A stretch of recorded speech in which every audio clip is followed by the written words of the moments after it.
Bonjour à tous, je suis Timothée de chez Charlie Paris. En boutique, vous nous demandez souvent est-ce que cette montre est étanche, ou alors est-ce que je peux me baigner avec cette montre, ou même est-ce que ma montre est water résistante. Donc c'est à ces questions que je vais essayer de répondre dans cette vidéo en vous présentant les différents niveaux d'étanchéité d'une montre et leur signification. Pour débuter, commençons par définir l'étanchéité. L'étanchéité désigne le caractère de ce qui est étanche, c'est-à-dire ce qui résiste à l'eau et ce qui ne laisse pas passer les liquides. Dans le monde de l'horlogerie, elle se calcule principalement en ATM qui fait référence à l'atmosphère. Cet indicateur permet donc de déterminer la pression que la montre va pouvoir supporter ou encore la pression que l'eau va pouvoir exercer sur la montre. On retrouve souvent sur les boîtiers de montre le niveau d'étanchéité indiqué en ATM. Cependant, une erreur peut être faite. Par exemple, on peut lire sur internet qu'une montre 3 ATM pourra plonger jusqu'à 30 mètres de profondeur, mais c'est faux. C'est pourquoi je vais maintenant vous présenter les 4 grands niveaux d'étanchéité dans le monde de l'horlogerie. Dans un premier temps, si votre montre ne présente aucune indication concernant l'étanchéité, éloignez-la systématiquement de l'eau.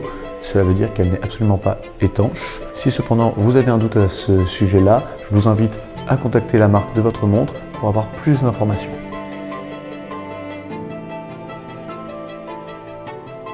Commençons par 3 ATM.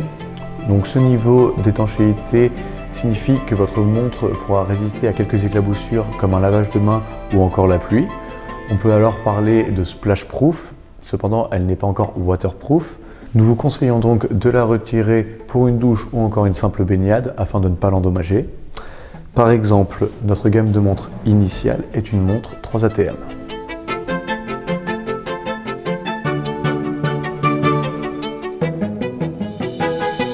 Avec 5 ATM, on est déjà sur une montre plus étanche. L'étanchéité 5 ATM permet à votre montre de légères immersions dans l'eau, ce qui veut dire que techniquement on peut se baigner avec.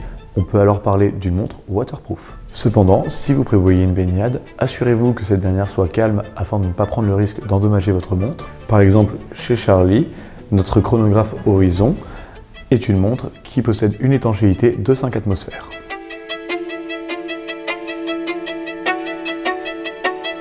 Avec 10 ATM, on arrive sur un niveau d'étanchéité plus important. Ce niveau d'étanchéité va vous permettre de profiter de vos baignades plus longtemps sans risquer d'avoir de la buée dans votre cadran. Les montres étanches à 10 ATM sont souvent des modèles de montres plus sportives, comme par exemple notre montre étanche pour femmes, la Aurore, qui est une montre étanche à 10 ATM.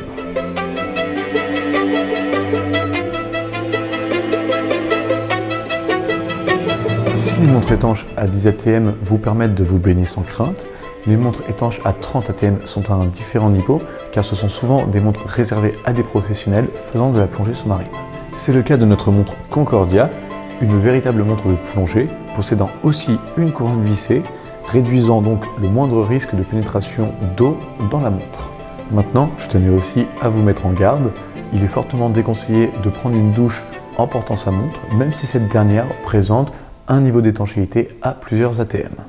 En effet, la pression du jet d'eau ou encore les changements de température vont dilater le métal, écraser les joints et donc provoquer une usure prématurée de la montre. Si cela arrive, vous allez remarquer de la buée dans votre montre sur le verre ou encore sur le cadran.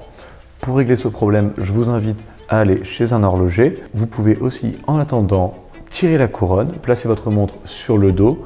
De cette manière, l'humidité pourra s'échapper de l'intérieur de votre montre. Autre point important, comme vous le savez, le cuir n'aime pas l'eau. C'est pourquoi, même si vous possédez une montre étanche à plusieurs ATM, on va vous conseiller plus de la lier avec un bracelet acier, nylon ou encore caoutchouc qui, eux, sont parfaitement adaptés à l'eau et la baignade. Merci de m'avoir écouté. J'espère que vous en saurez un peu plus sur les montres à présent. Si vous avez des questions, nous serons ravis d'y répondre. Dites-nous en commentaire quel est le niveau d'étanchéité de votre montre. Si cette vidéo vous a plu, n'hésitez pas à vous abonner et à mettre un like dessus. Et n'hésitez pas à nous suivre sur tous nos réseaux sociaux que vous pourrez retrouver en bas dans la description.